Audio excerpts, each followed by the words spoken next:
It's going to be an open debate tonight, which means first question, and then we are going straight into the debate. I'd like to welcome, after a long time, Mahesh Jethmalani, senior advocate, joining us tonight. Divya Raghunandan is campaigner for Greenpeace India. She's joining us from Bangalore. Yatin Oza, senior advocate, and represents the BJP point of view from Ahmedabad. And my first question is to SP Uday Kumar, well-known activist, especially in the anti-nuke sector. Mr. Uday Kumar, I'd like to put the first question to you, and then it's an open debate. I also want to caveat this by saying I'm not accusing you, but there are some things which have been put out in the Intelligence Bureau report, Mr. Uday Kumar.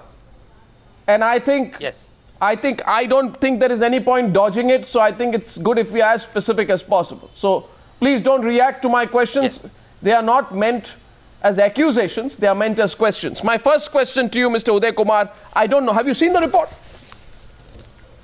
No. Okay, so I've seen the report, page 4 of the report, Mr. Uday Kumar, Dr. Uday Kumar.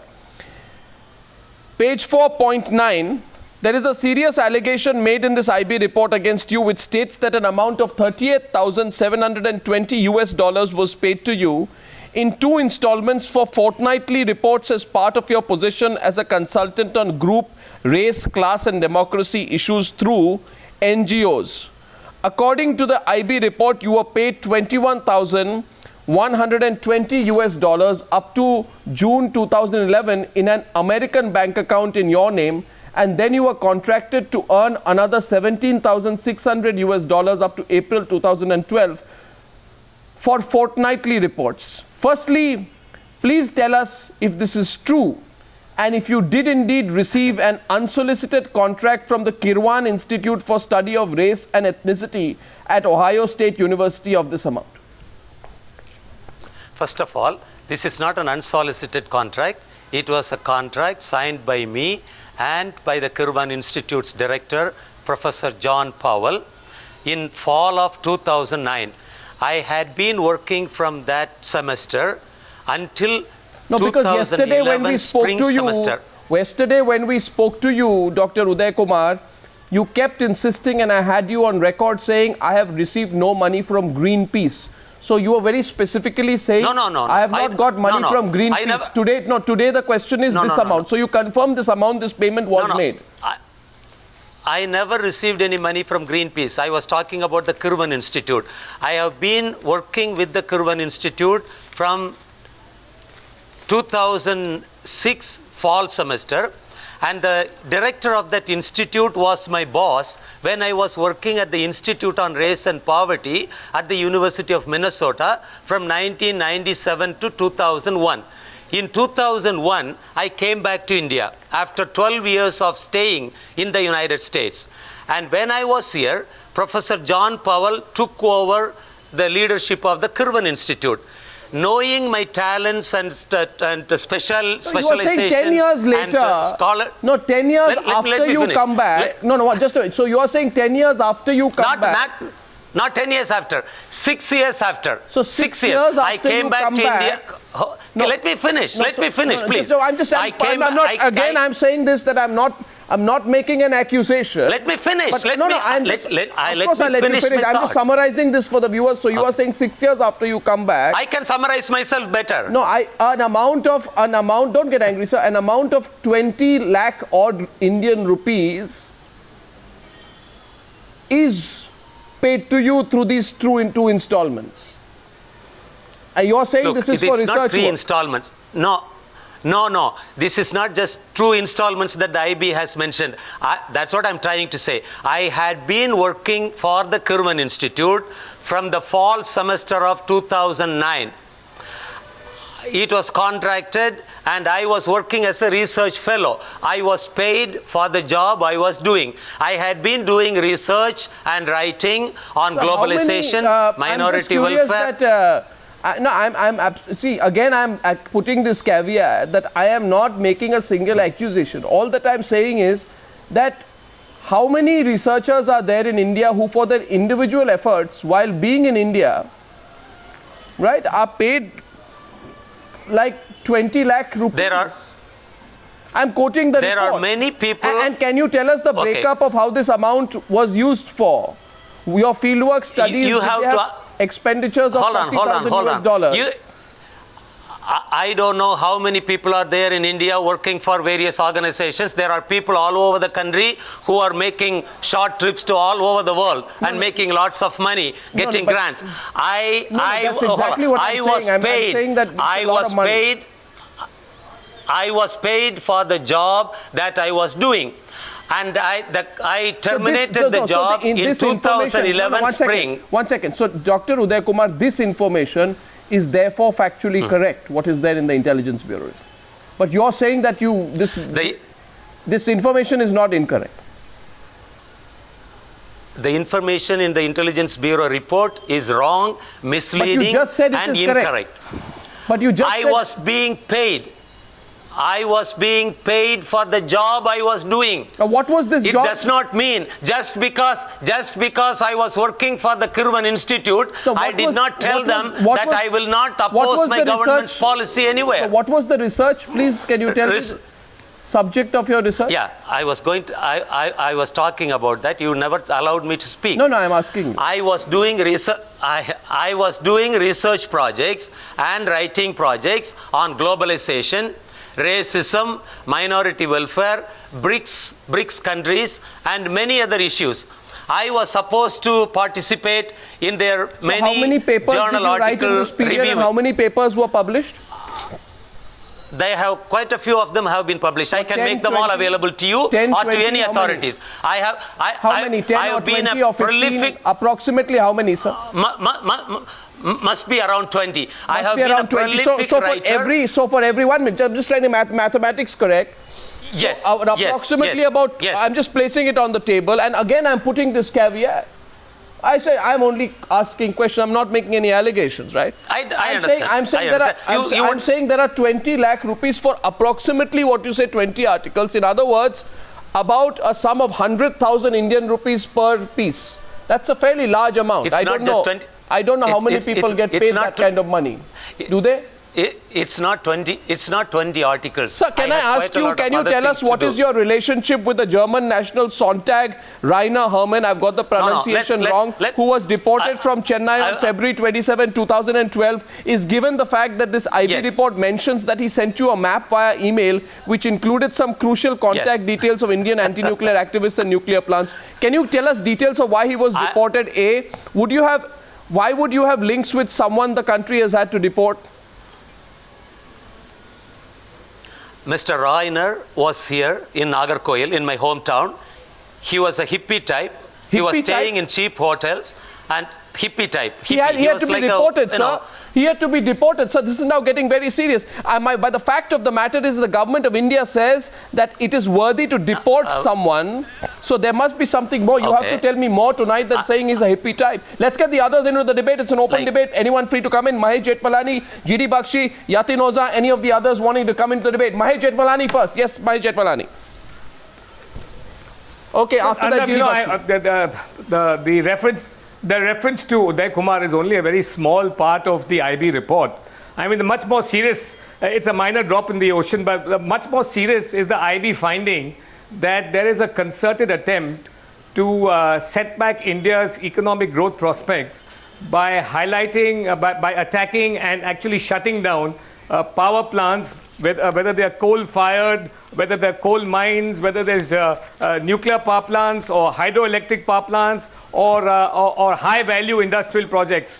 All these, there seems to be a concerted attempt. And if that is the case, the UPA government also seems to have been conscious about this, because in January 2013, Arnav, they passed a legislation, an amendment to the Unlawful Activities Act, which, as you know, is terrorist legislation, in which they specifically included, Parliament specifically included economic security as being a vital ingredient of terrorism. In other words, if there was a concerted conspiracy to undermine the economic security, and by the way, economic security. Now, how can you take it at face value? No, I don't know. Why are you taking it at face value? Why aren't you being a little skeptical about it? No, why aren't you being a little skeptical about it? There we go. Why? No, no. What do you mean? I'm There not we being go. skeptical about no, it at all. No. What do you mean? There we go. I'm asking you today. You are making such. You have alleged something very, very big, right? Which you are saying that all these people are building some kind of a case against India and serve as tools for the strategic foreign policy interests of Western governments. But if I ask you all the specific questions, I can tell you neither you nor Yatin Oza nor General G.D. Bakshi will have any answers.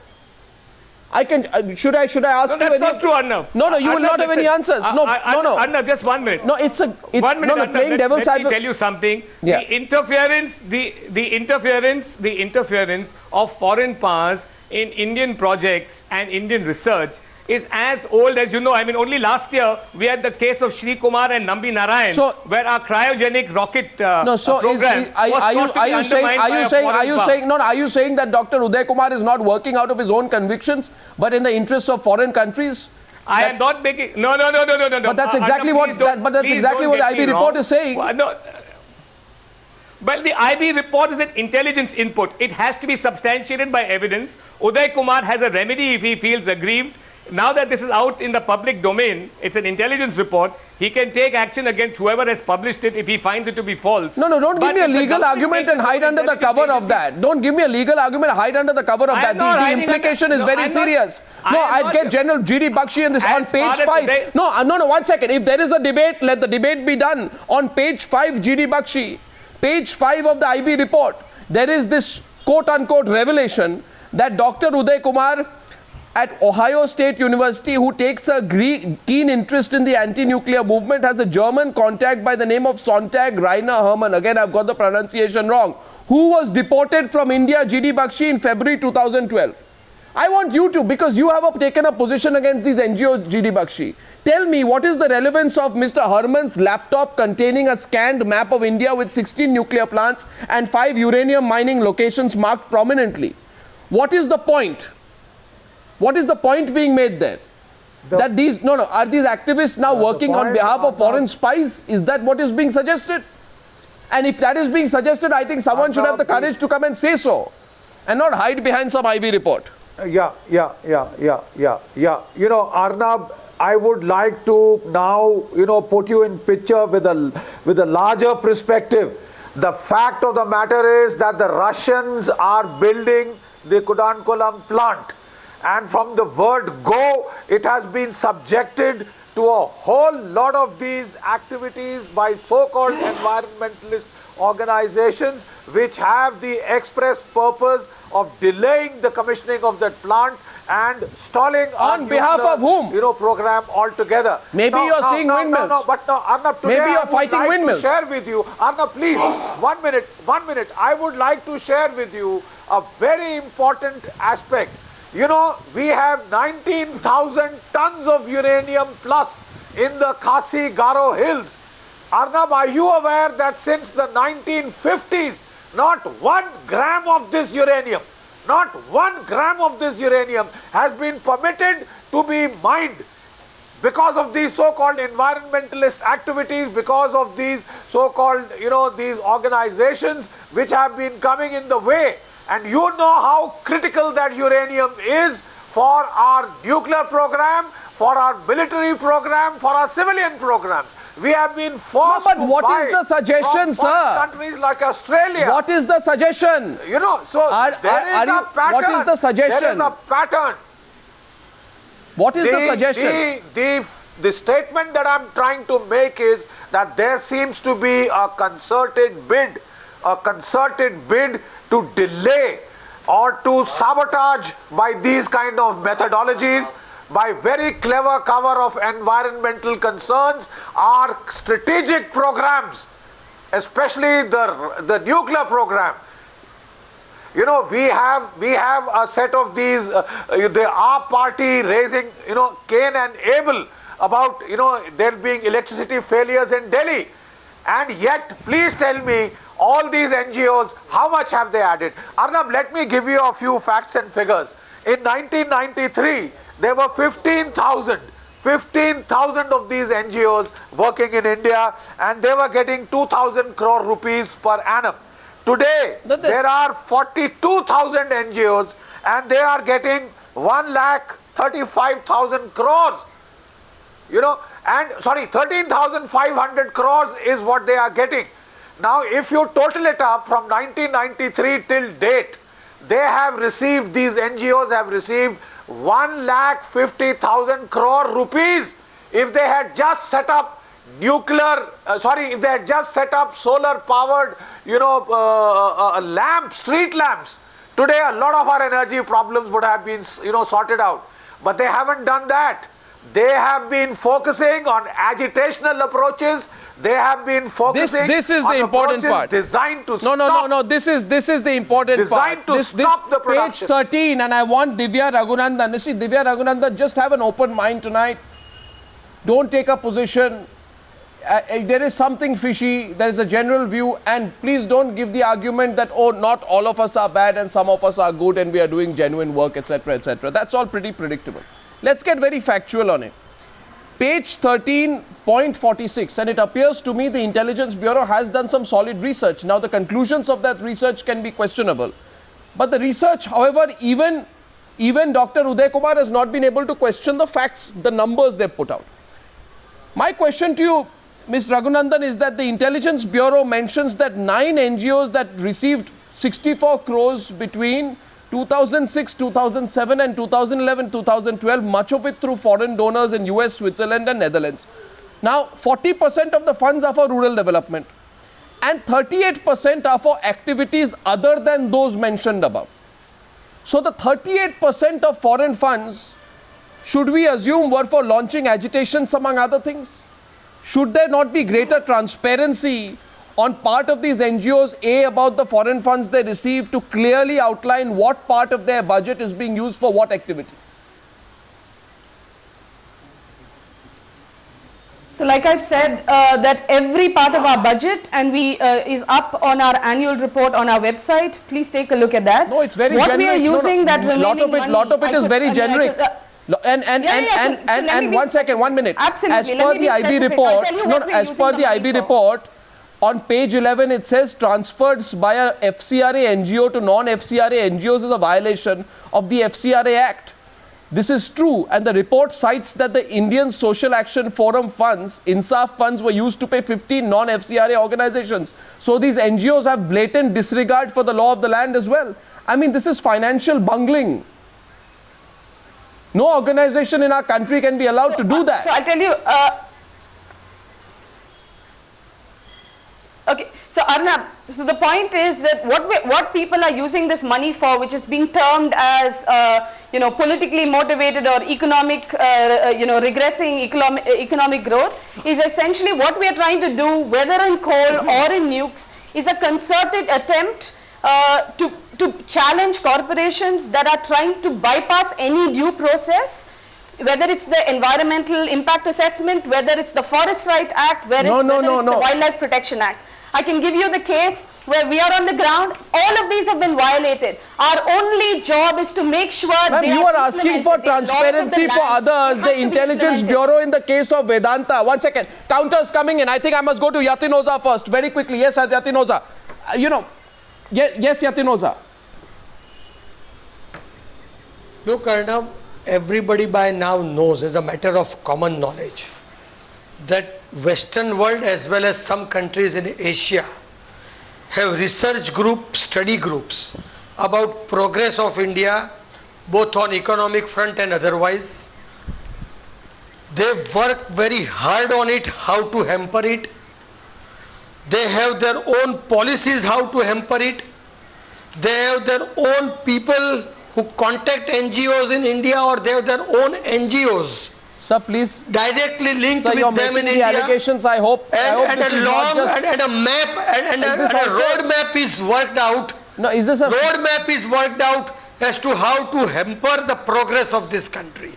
No, because everybody knows. Sir, 1 second, 1 minute. First of all, I hope, sir, that what you are saying is not coming out of your political agenda, out of a feeling that you have been targeted. But 1 minute.